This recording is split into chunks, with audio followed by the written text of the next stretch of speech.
Ranking Taylor Swift's albums, according to me. Hi, welcome to this channel where a real person hides behind an AI voice, and in this video, I'm going to rank Taylor Swift's albums from least best to her bestest according to me. Yes, that's a terrible pun.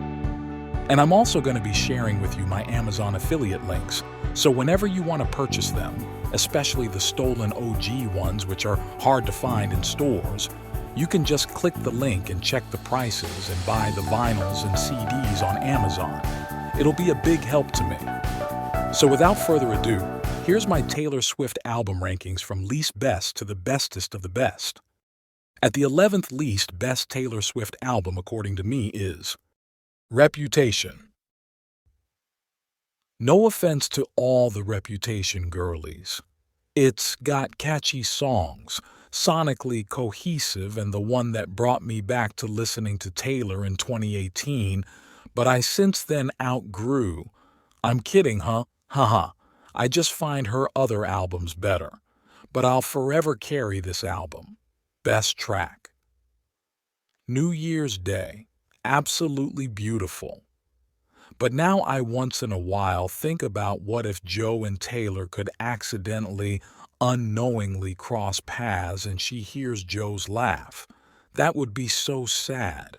I hope it just don't happen, but if you love Reputation so much, check the link in the description. Vinyl and CDs are in Amazon. Now the second least best album would be Taylor Swift debut album. My 10th best TS album is her debut, okay? Just the fact that Our Song is there and she wrote it, and this album when she was 16 or 17 is just respectable and screams 1 in 100 million talent.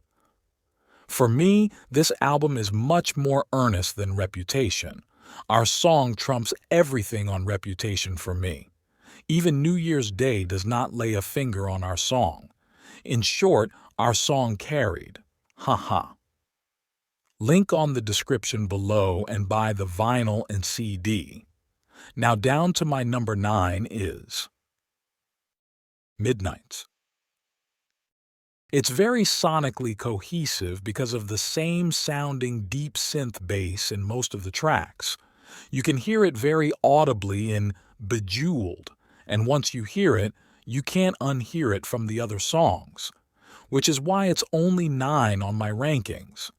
Speaking of rankings, number 8 is Tortured Poets Department. With or without the anthology, ranking still remains. Haha.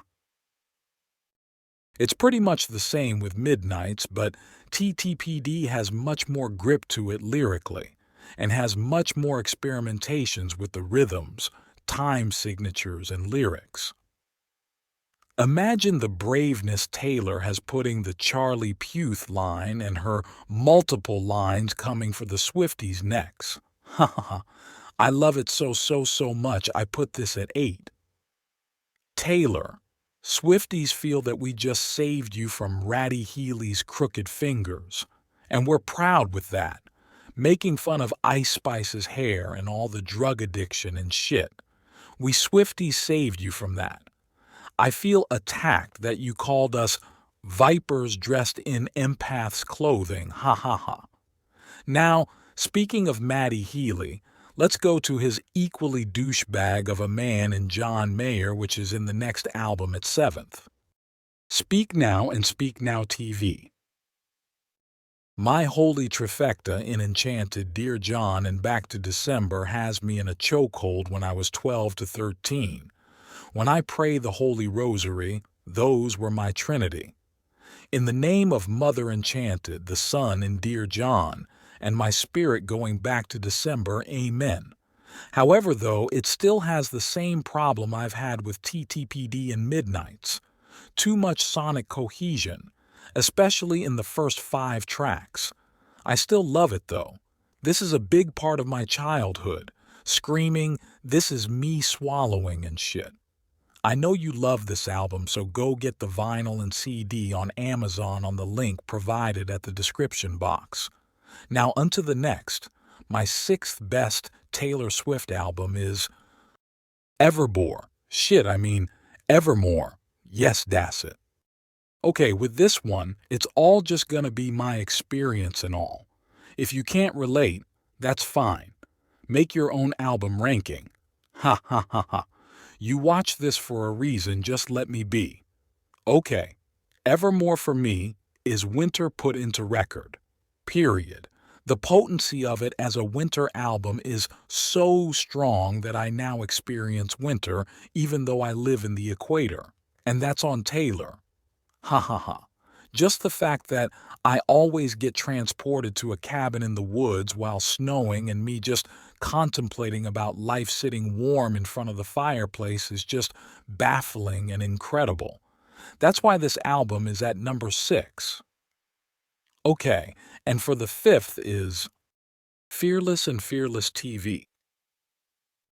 Hits after hits, after hits after hits. I'm knock-outed Eve right time. That's why I put this at no 5, because it just feels authentic and brisk, full of life and shiny, especially with the Taylor's version. It doesn't have a mist and a haze or clouds in it. It's going golden hour after it just rained, the sun shines, and everywhere in this one-horse town glows, and you're walking going home from school. Y'all have that experience, right? Now, with all that being said, I have a hot take with this album. Hey Steven is the best track of this album. I don't care what yours is. Y'all argue with the wall. Ha ha ha ha. Now let's just go to my 4th, which is Lover. This album for me is sonically incohesive, or better called versatile. Yes, this album to me is versatile. It's got a lot of different genre influences, but is somehow not that messy and chaotic as Red was. It has strong songwriting, but's just plagued with me and the long run time. The end tracks were also weaker than the rest of the tracks.